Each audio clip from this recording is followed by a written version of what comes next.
를 이 사람들이 채워야 되는 부분이 있기 때문에 국민의당이 만약에 탈당 노시가 돼서 입당 노시가 돼도 이 사람들은 자리 보장받아야 들어올 거 아니에요. 근데 자리를 보장 못 받아. 현역 국회의원인데 지휘권장은 못해. 다음 선거에 내가 공천권도 행사할 수 없어. 그런 상황들이 있다라고 하면 이 사람들 입장에서는 탈당하는 것보다 안철수를 쫓아내는 쪽으로 선택할 가능성이 높다는 거죠. 예전 같으면 그게 가능했죠. 총재들 있던 정치에서는 야, 저당 한 50명 들어오라고 해. 찍소리 못하고 있다가 지역위원장 또 바뀌는 이 상황에도 찍소리 못하고 있다가 그런 식의 것들이 있었지만 지금은 민주당 당이니까. 그러면 안철수가 그 민주당 안에서 했던 대로 그대로 당하겠네요. 그럴 수 있죠. 그럴 수도 있지만 어쨌건 그렇습니다. 다음에 만약에 탈당한다면 그 이유가 안철수가 아니라 다른 이유가 있는 거다. 요거는 그 이야기하고 싶은 것 같아요.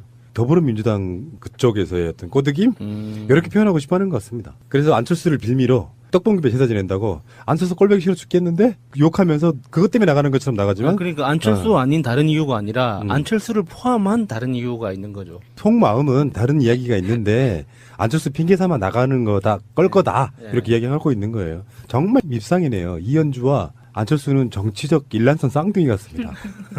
말하는 게 왜 이렇게 밉상이냐. 이란성 쌍둥이. 네.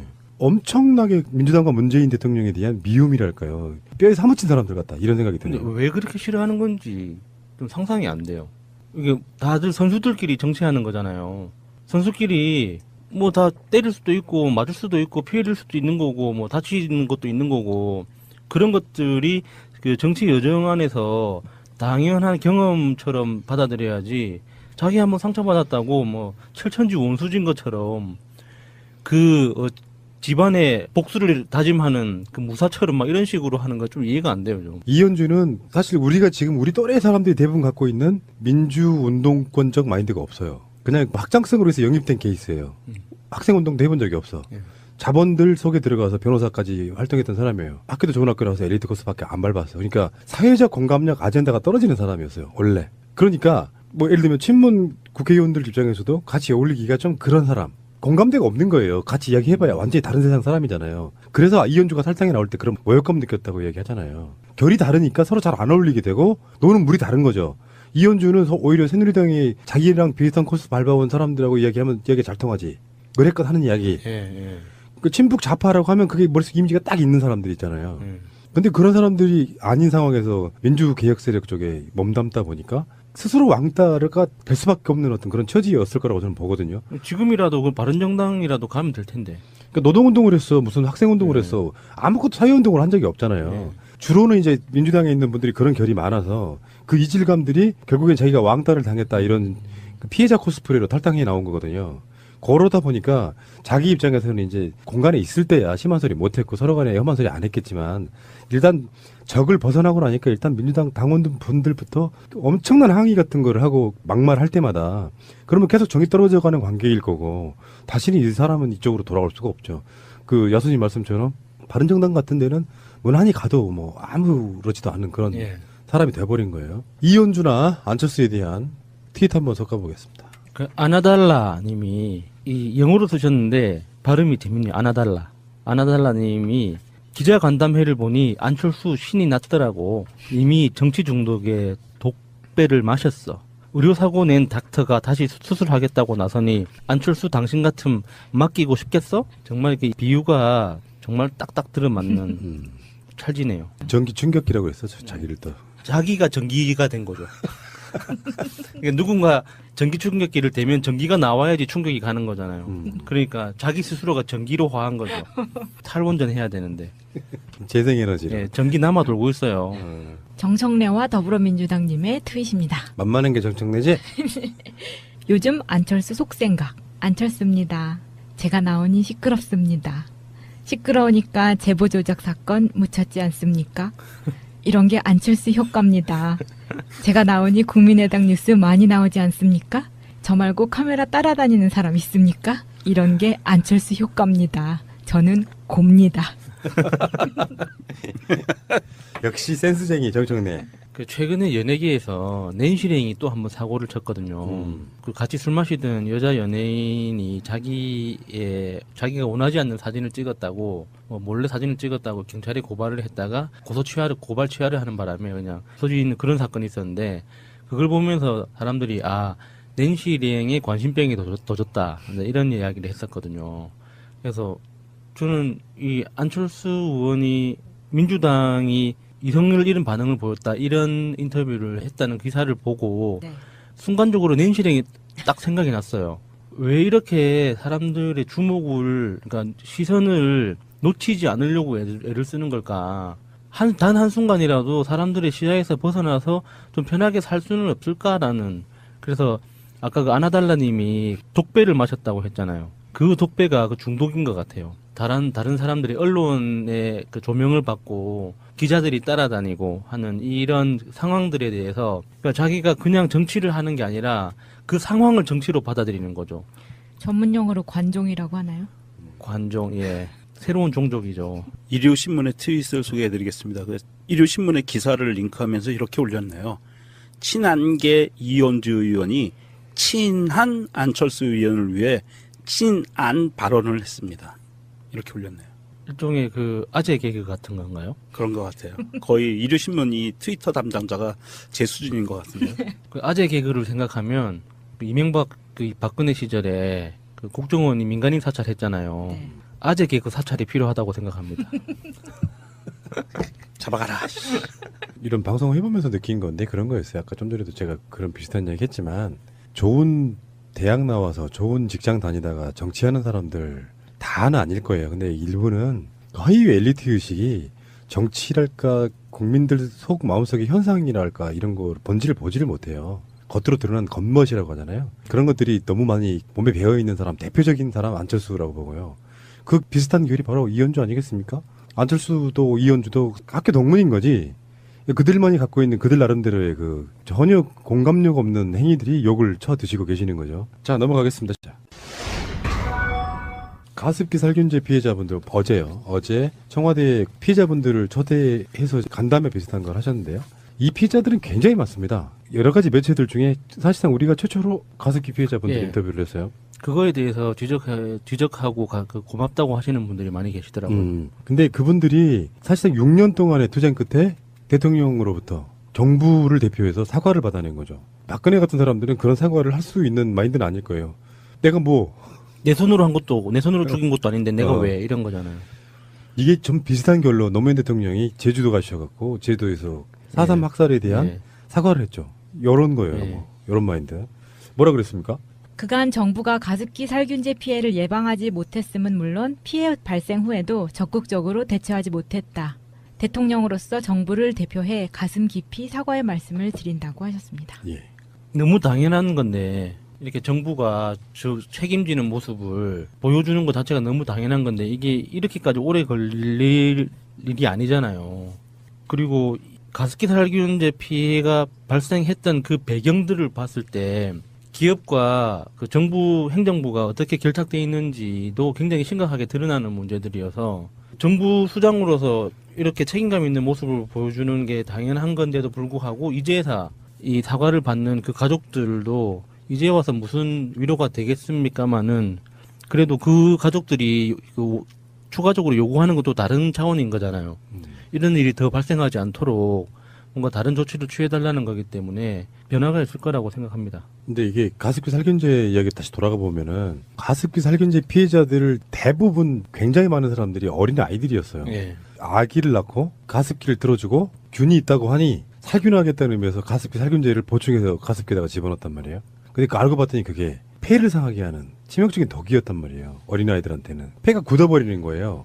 석화 딱딱하게 굳어갖고 폐의 기능을 못하게 되죠. 그러니까 어제 문재인 대통령 옆에 앉았던 임성준 군은 아예 뒤에 의자 뒤에 산소 호흡기 장비를 들고 와서 코에 네. 꽂고 네. 대화를 하는 것이거든요. 평생 그렇게 살아야 됩니다. 아예 어렸을 때 죽은 아이들도 많고요. 어른들 중에서 폐가 약하신 분들은 상당한 피해를 입으셨고요.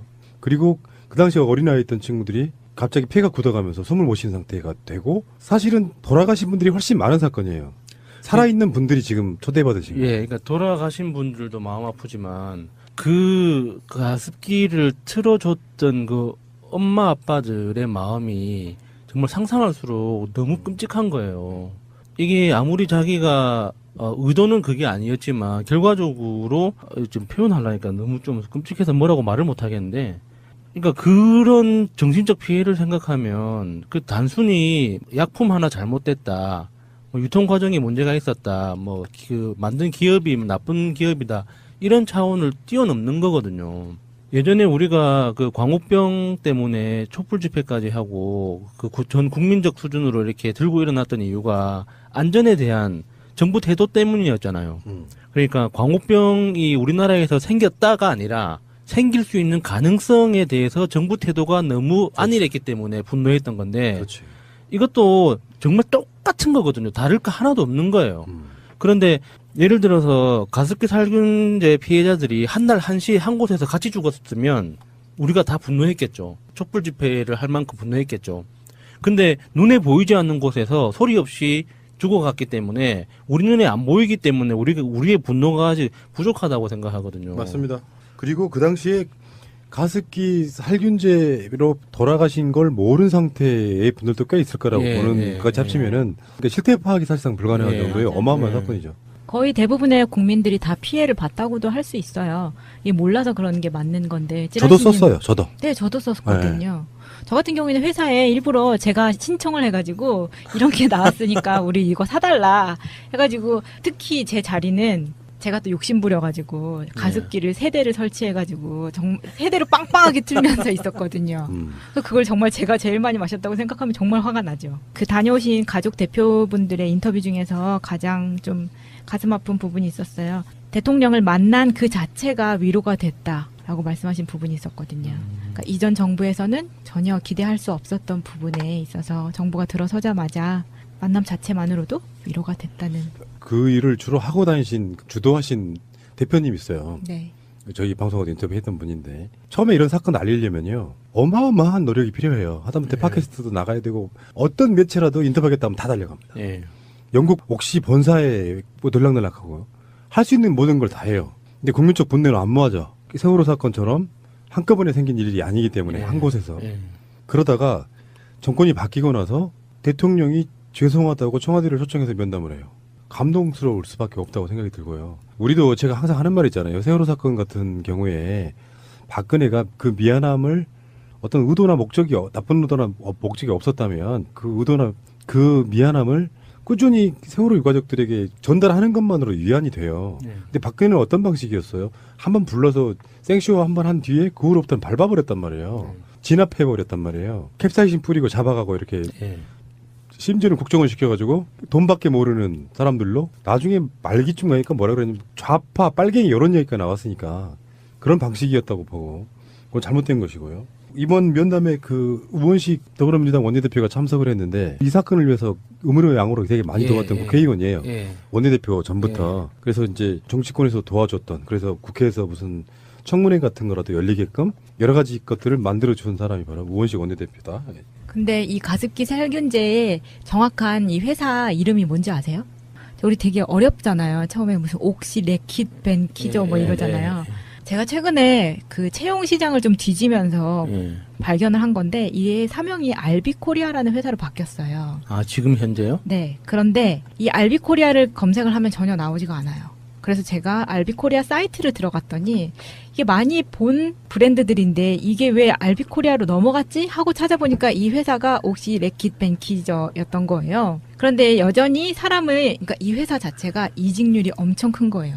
그러니까 밖에서 봤을 때는 굉장히 다국적 브랜드를 가지고 있고 외국계 회사고 회사 예. 자체도 지금 좋은 데에 위치를 하고 있는데도 불구하고 이직률이 높고 심지어 지금 사람을 뽑고 있는데도 압박 면접을 본다는 거예요. 그 저는 옛- 거기서 되게 옛- 어처구니 없었거든요. 옛날 추억의 그 유행 같은 거 아니에요? 근데 지금 굉장히 그리고 이 사이트에 들어가면 가장 맨 첫 번째에 아예 자기들이 살균제 피해자분들을 위한 배상을 제품이 보여지는 게 아니라 사과문이 가장 먼저 나오게끔 되어 있어요. 근데 이 사이트 자체는 어차피 소비자들이 가는 사이트가 아니기 때문에 얼만큼 많이들 보실지는 모르겠지만 저는 이 사명 바꾸고 나서 이런 식으로 한다는 것 자체가 되게 놀라웠었거든요. 알비코리 한번 찾아봐야겠네요.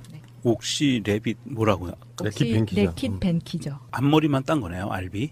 네. 그리고 나서 이제 대통령이 사과만 하면 되는 문제가 아니고 법적인 장치가 계속 보완이 돼야 되고요. 지금 피해 구제에도 정부가 이제 어느 정도 책임을 질 것으로 보이거든요. 지금 여러 가지 나오는 것들에 의하면은. 그리고 또 가습기 살균제 성분이요. 당시에 옥시만 썼던 것도 아니에요. 웬만한 그 대기업들이 문제가 크게 안 돼서 그렇죠. 시장 지배적 사업자였기 때문에 옥시가 지금 상징화됐는데 당시에 웬만한 마트 계열들 있잖아요. 자기들이 자체 기획 상품으로 파는 경우가 꽤 많았습니다. 예.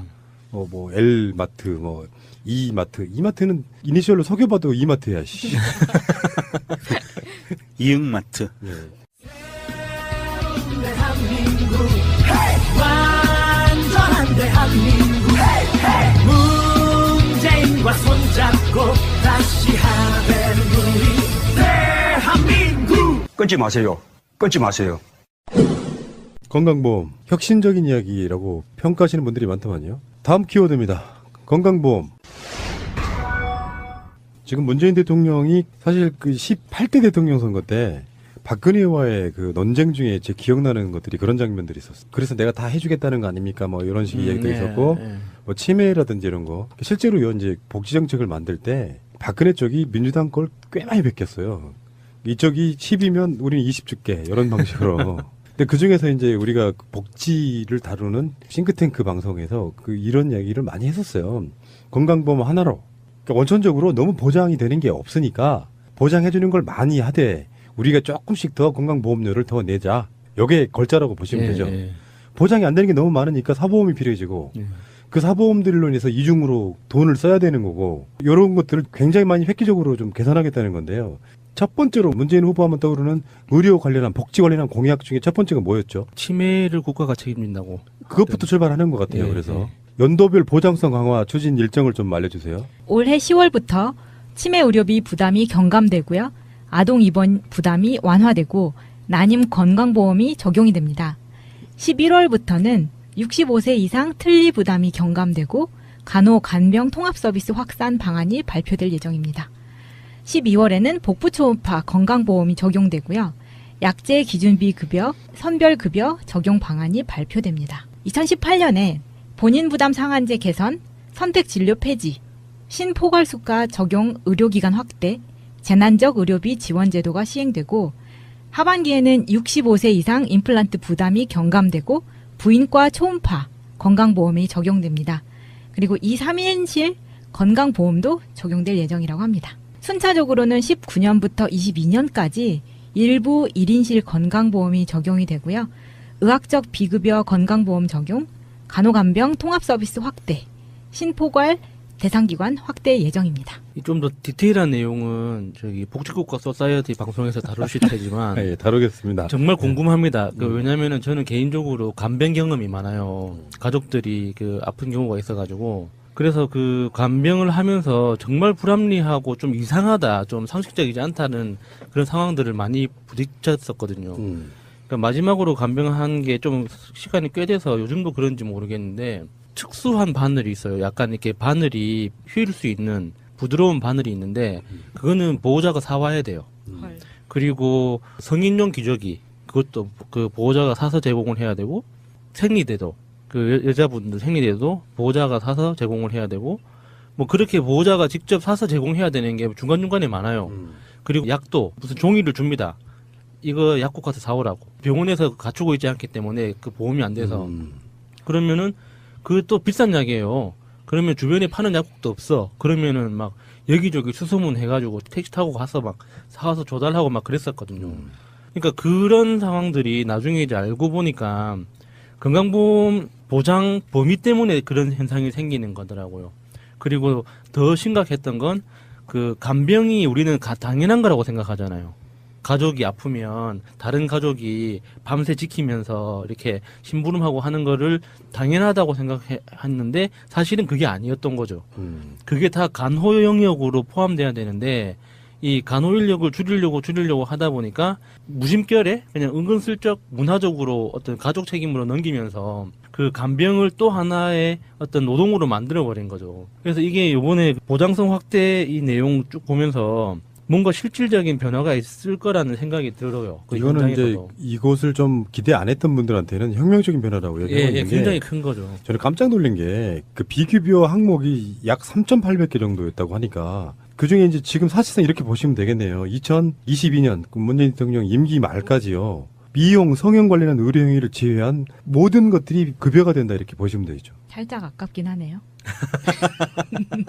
성형도요. 예를 들어서 치료 목적이라면 될 가능성이 있어요. 네.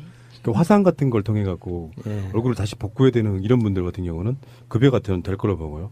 이게 사실 우리가 미국의 입장에서 미국의 정책들을 보면 뭐 오바마 케어, 트럼프 케어 이런 얘기를 했잖아요. 사실 이거는 그거를 한 10배는 넘어서는 문재인 케어라고 불러줘야 돼요. 지금 이미 그 용어가 나오고 있어요. 예. 문재인 케어. 예, 문재인 케어라고 불러줘야 되고 이것은 정말 트럼프가 와서 문재인 대통령한테 한 일주일 동안 좀 사사를 받고 가야 돼요. 미국 애들도 좀 이거 배워야 되고요. 이 복지 국가로 가는 그 가장 그 중요한 핵심이 되는 카테고리거든요. 의료비 부담을 경감을 시키고 국민들이 아플 때 돈 걱정하지 않고 치료받을 수 있다는 거 굉장히 중요한 겁니다.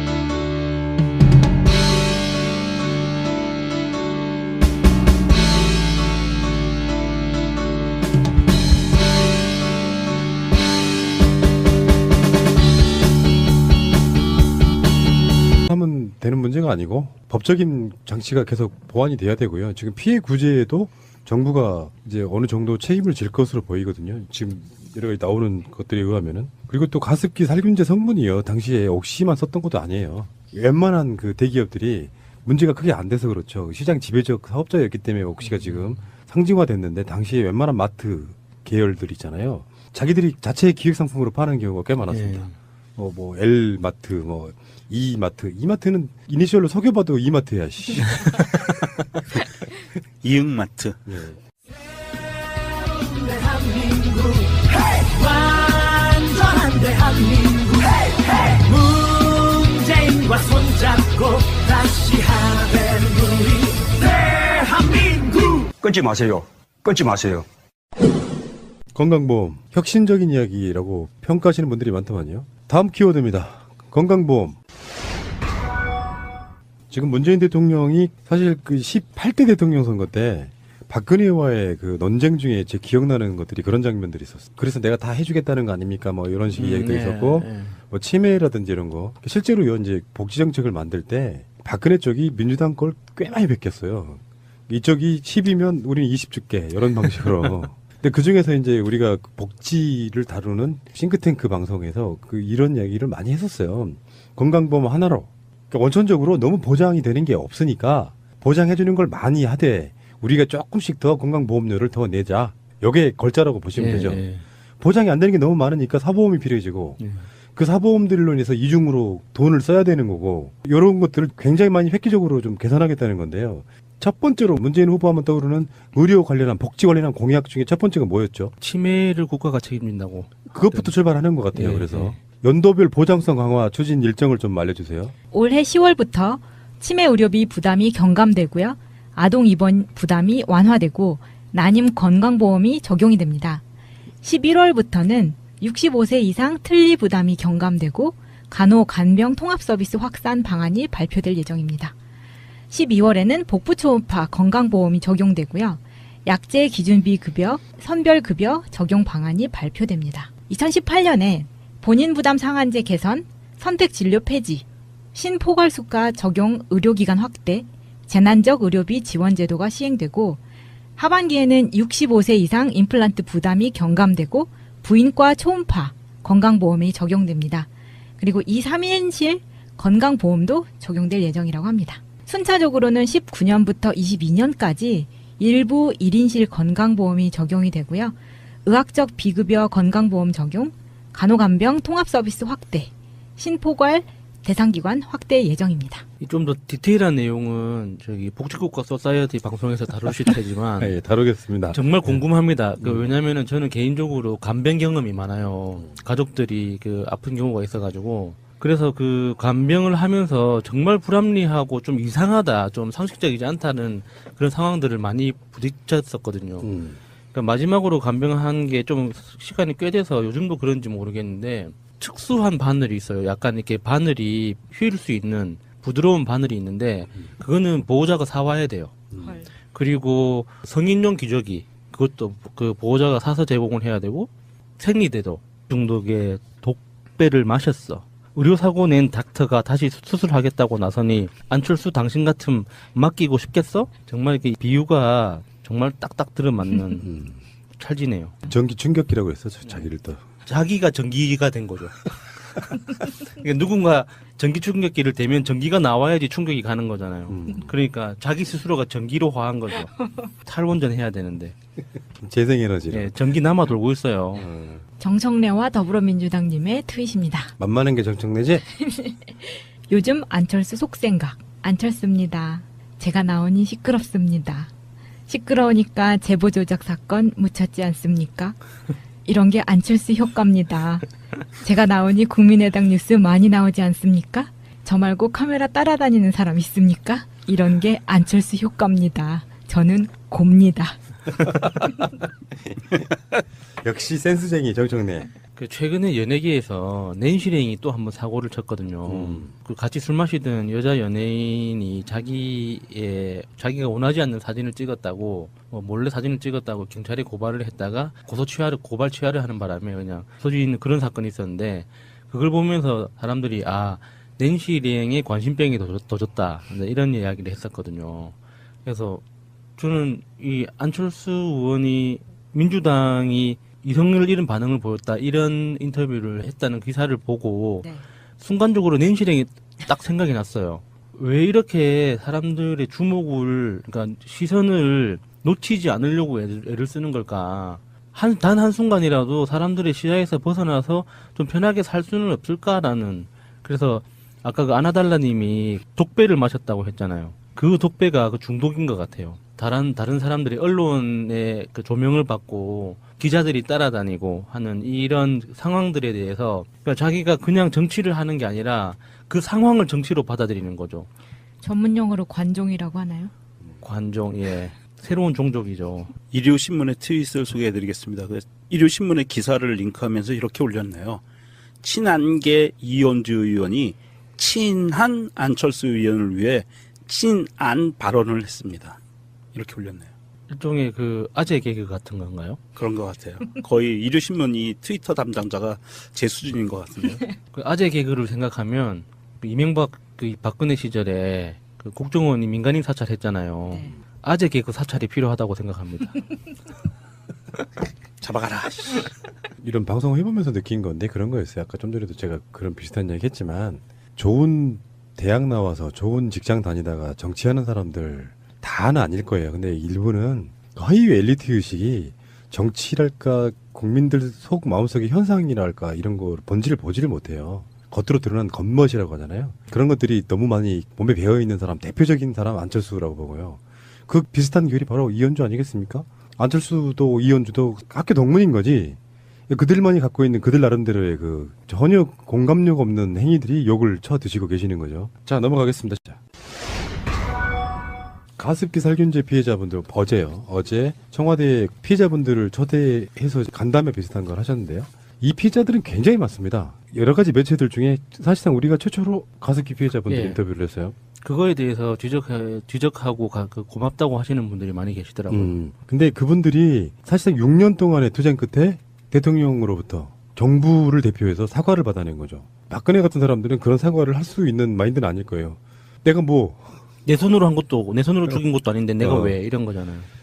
이게 좀 비슷한 결로 노무현 대통령이 제주도 가셔갖고 제주도에서 4.3 학살에 대한 예. 사과를 했죠. 요런 거예요. 예. 요런 마인드. 뭐라 그랬습니까? 그간 정부가 가습기 살균제 피해를 예방하지 못했음은 물론 피해 발생 후에도 적극적으로 대처하지 못했다. 대통령으로서 정부를 대표해 가슴 깊이 사과의 말씀을 드린다고 하셨습니다. 예. 너무 당연한 건데 이렇게 정부가 책임지는 모습을 보여주는 것 자체가 너무 당연한 건데 이게 이렇게까지 오래 걸릴 일이 아니잖아요. 그리고 가습기 살균제 피해가 발생했던 그 배경들을 봤을 때 기업과 그 정부 행정부가 어떻게 결탁되어 있는지도 굉장히 심각하게 드러나는 문제들이어서 정부 수장으로서 이렇게 책임감 있는 모습을 보여주는 게 당연한 건데도 불구하고 이제야 이 사과를 받는 그 가족들도 이제 와서 무슨 위로가 되겠습니까마는 그래도 그 가족들이 그 추가적으로 요구하는 것도 다른 차원인 거잖아요. 이런 일이 더 발생하지 않도록 뭔가 다른 조치를 취해달라는 거기 때문에 변화가 있을 거라고 생각합니다. 근데 이게 가습기 살균제 이야기 다시 돌아가 보면은 가습기 살균제 피해자들 대부분 굉장히 많은 사람들이 어린 아이들이었어요. 예. 아기를 낳고 가습기를 들어주고 균이 있다고 하니 살균하겠다는 의미에서 가습기 살균제를 보충해서 가습기에다가 집어넣었단 말이에요. 근데 그 알고 봤더니 그게 폐를 상하게 하는 치명적인 독이었단 말이에요. 어린아이들한테는. 폐가 굳어버리는 거예요. 석화 딱딱하게 굳어갖고 폐의 기능을 못하게 되죠. 그러니까 어제 문재인 대통령 옆에 앉았던 임성준 군은 아예 뒤에 의자 뒤에 산소 호흡기 장비를 들고 와서 코에 네. 꽂고 네. 대화를 하는 것이거든요. 평생 그렇게 살아야 됩니다. 아예 어렸을 때 죽은 아이들도 많고요. 어른들 중에서 폐가 약하신 분들은 상당한 피해를 입으셨고요. 그리고 그 당시에 어린아이였던 친구들이 갑자기 폐가 굳어가면서 숨을 못 쉬는 상태가 되고 사실은 돌아가신 분들이 훨씬 많은 사건이에요. 살아있는 분들이 지금 초대받으신 거예요. 예, 그러니까 돌아가신 분들도 마음 아프지만 그 가습기를 틀어줬던 그 엄마 아빠들의 마음이 정말 상상할수록 너무 끔찍한 거예요. 이게 아무리 자기가 의도는 그게 아니었지만 결과적으로 좀 표현하려니까 너무 좀 끔찍해서 뭐라고 말을 못 하겠는데, 그러니까 그런 정신적 피해를 생각하면 그 단순히 약품 하나 잘못됐다, 뭐 유통 과정에 문제가 있었다, 뭐 그 만든 기업이 나쁜 기업이다, 이런 차원을 뛰어넘는 거거든요. 예전에 우리가 그 광우병 때문에 촛불 집회까지 하고 그 전 국민적 수준으로 이렇게 들고 일어났던 이유가 안전에 대한 정부 태도 때문이었잖아요. 그러니까 광우병이 우리나라에서 생겼다가 아니라 생길 수 있는 가능성에 대해서 정부 태도가 너무 안일했기 때문에 분노했던 건데, 그렇지. 이것도 정말 똑같은 거거든요. 다를 거 하나도 없는 거예요. 그런데 예를 들어서 가습기 살균제 피해자들이 한 날 한시 한 곳에서 같이 죽었으면 우리가 다 분노했겠죠. 촛불 집회를 할 만큼 분노했겠죠. 근데 눈에 보이지 않는 곳에서 소리 없이 죽어갔기 때문에 우리 눈에 안 보이기 때문에 우리의 분노가 아직 부족하다고 생각하거든요. 맞습니다. 그리고 그 당시에 가습기 살균제로 돌아가신 걸 모르는 상태의 분들도 꽤 있을 거라고 예, 보는 예, 것까지 합치면은 그러니까 실태 파악이 사실상 불가능한 예, 정도의 맞아요. 어마어마한 예. 사건이죠. 거의 대부분의 국민들이 다 피해를 봤다고도 할 수 있어요. 이게 몰라서 그러는 게 맞는 건데. 저도 찌라시님- 썼어요. 저도. 네, 저도 썼거든요. 저 같은 경우에는 회사에 일부러 제가 신청을 해가지고 이런 게 나왔으니까 우리 이거 사달라 해가지고, 특히 제 자리는 제가 또 욕심부려가지고 가습기를 3대를 설치해가지고 세대로 빵빵하게 틀면서 있었거든요. 그걸 정말 제가 제일 많이 마셨다고 생각하면 정말 화가 나죠. 그 다녀오신 가족 대표분들의 인터뷰 중에서 가장 좀 가슴 아픈 부분이 있었어요. 대통령을 만난 그 자체가 위로가 됐다라고 말씀하신 부분이 있었거든요. 그러니까 이전 정부에서는 전혀 기대할 수 없었던 부분에 있어서 정부가 들어서자마자 만남 자체만으로도 위로가 됐다는. 그 일을 주로 하고 다니신 주도하신 대표님 있어요. 네. 저희 방송에도 인터뷰했던 분인데 처음에 이런 사건 알리려면요 어마어마한 노력이 필요해요. 하다못해 팟캐스트도 나가야 되고 어떤 매체라도 인터뷰하겠다 하면 다 달려갑니다. 예. 영국 옥시 본사에 뭐 들락날락하고 할 수 있는 모든 걸 다 해요. 근데 국민적 분노는 안 모아져. 세월호 사건처럼 한꺼번에 생긴 일이 아니기 때문에 한 곳에서. 예. 그러다가 정권이 바뀌고 나서 대통령이 죄송하다고 청와대를 초청해서 면담을 해요. 감동스러울 수밖에 없다고 생각이 들고요. 우리도 제가 항상 하는 말 있잖아요. 세월호 사건 같은 경우에 박근혜가 그 미안함을 어떤 의도나 목적이 나쁜 의도나 목적이 없었다면 그 의도나 그 미안함을 꾸준히 세월호 유가족들에게 전달하는 것만으로 위안이 돼요. 네. 근데 박근혜는 어떤 방식이었어요? 한번 불러서 생쇼 한번 한 뒤에 그 후로부터는 밟아버렸단 말이에요. 진압해버렸단 말이에요. 캡사이신 뿌리고 잡아가고 이렇게 예. 심지어는 국정원 시켜가지고 돈밖에 모르는 사람들로 나중에 말기쯤 가니까 뭐라 그러냐면 좌파 빨갱이 이런 얘기가 나왔으니까 그런 방식이었다고 보고 그건 잘못된 것이고요. 이번 면담에 그 우원식 더불어민주당 원내대표가 참석을 했는데 이 사건을 위해서 음으로 양으로 되게 많이 예, 도왔던 예. 국회의원이에요. 예. 원내대표 전부터. 그래서 이제 정치권에서 도와줬던, 그래서 국회에서 무슨 청문회 같은 거라도 열리게끔 여러 가지 것들을 만들어준 사람이 바로 우원식 원내대표다. 근데 이 가습기 살균제의 정확한 이 회사 이름이 뭔지 아세요? 우리 되게 어렵잖아요. 처음에 무슨 옥시, 레킷, 벤키저 뭐 예, 이러잖아요.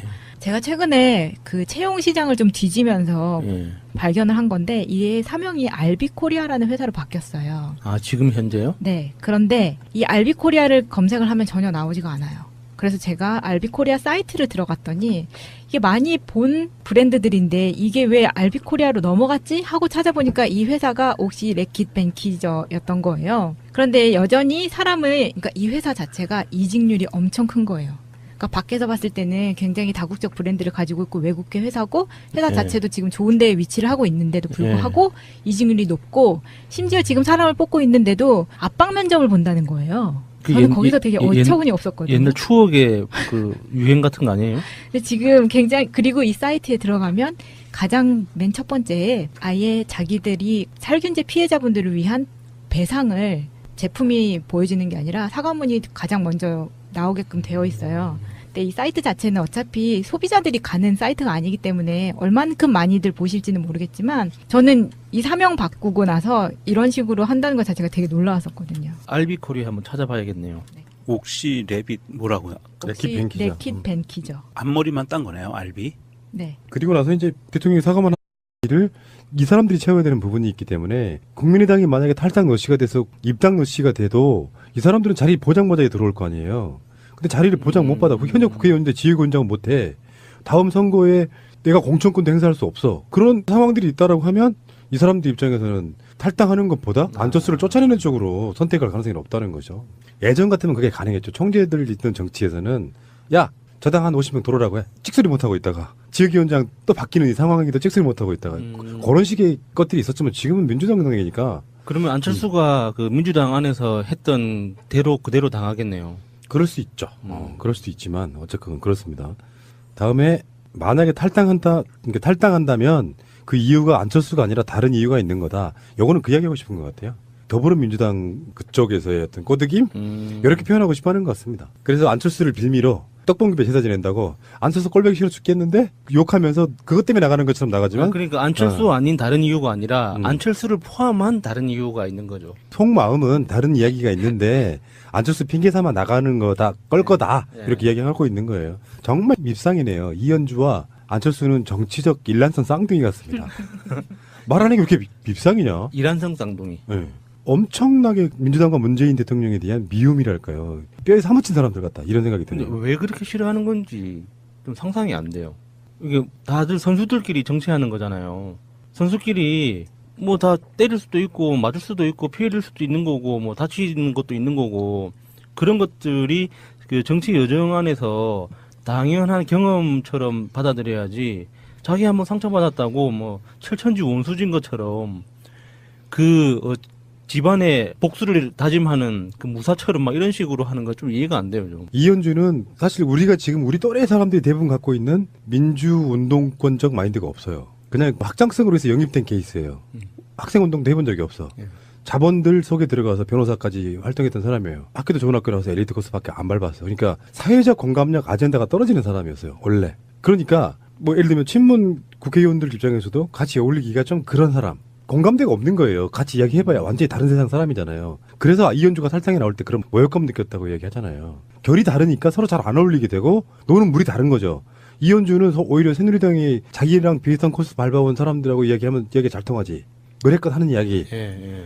그 친북 좌파라고 하면 그게 머릿속 이미지가 딱 있는 사람들 있잖아요. 예. 근데 그런 사람들이 아닌 상황에서 민주개혁 세력 쪽에 몸담다 보니까 스스로 왕따가 될 수밖에 없는 어떤 그런 처지였을 거라고 저는 보거든요. 지금이라도 그 바른정당이라도 가면 될 텐데. 그러니까 노동운동을 했어, 무슨 학생운동을 했어, 아무것도 사회운동을 한 적이 없잖아요. 주로는 이제 민주당에 있는 분들이 그런 결이 많아서 그 이질감들이 결국엔 자기가 왕따를 당했다 이런 그 피해자 코스프레로 탈당해 나온 거거든요. 그러다 보니까 자기 입장에서는 이제 공간에 있을 때야 심한 소리 못했고 서로 간에 험한 소리 안 했겠지만 일단 적을 벗어나고 나니까 일단 민주당 당원분들부터 엄청난 항의 같은 거를 하고 막말할 때마다 그러면 계속 정이 떨어져가는 관계일 거고 다시는 이 사람은 이쪽으로 돌아올 수가 없죠. 그 야수님 말씀처럼 바른정당 같은 데는 무난히 가도 뭐 아무렇지도 않은 그런 예. 사람이 돼버린 거예요. 이현주나 안철수에 대한 트윗 한번 섞어보겠습니다. 그 아나달라 님이 이 영어로 쓰셨는데 발음이 재밌네요. 아나달라 님이 기자간담회를 보니 안철수 신이 났더라고. 이미 정치